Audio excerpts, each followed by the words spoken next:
Grabe, panibagong challenge na naman para sa TNT tropang 5G matapos ang nangyaring injury kay Manute Bol sa kanilang Game 2 kontra Meralco. At dahil dito napilitan ngayon ang TNT na kumuha agad ng bagong import para ipagpatuloy ang kanilang kampanya sa serye. At opisyal nang ipinakilala ng TNT si Malik Diouf bilang kapalit ni Manute Bol. Bago yan, huwag kalimutang mag-like at mag-subscribe sa ating YouTube channel para updated kayo sa mga bagong uploads. Pero ang malaking tanong ngayon, kaya nga ba ni Malik Diouf na makasabay agad sa pisikalan at bilis ng laro dito sa PBA?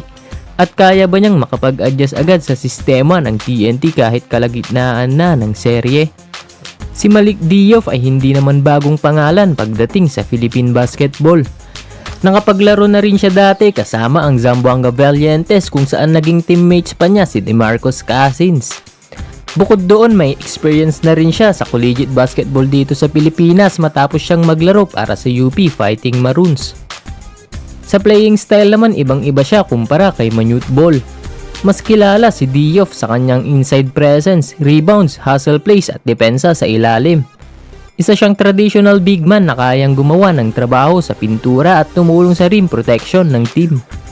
Pero aminin natin, malaking kawalan pa rin para sa TNT si Manute Bol. Dahil bukod sa kanyang depensa, kaya rin itong magdala ng bola, tumira sa labas at gumawa ng all-around plays na sobrang hirap palitan agad.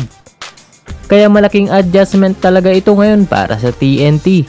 Kailangan nilang baguhin ng kaunti ang sistema nila dahil magkaiba ang laro ni Bol at Diouf. At ngayon tabla na ang serye. Lalong umiinit ang laban sa pagitan ng TNT at Meralco, habang sinusubukan ng TNT na makabawi sa pagkawala ng kanilang import. Siguradong gusto namang sulitin ng Meralco ang pagkakataong ito para makuha ang momentum sa serye. Kaya ang tanong ngayon, kaya bang makatungtong ulit sa finals ng TNT kahit may biglaang pagbabago sa lineup? O tutuluyan na kaya ng Meralco ang pagkakataong nabigay sa kanila? Malalaman natin yan sa mga susunod na laban.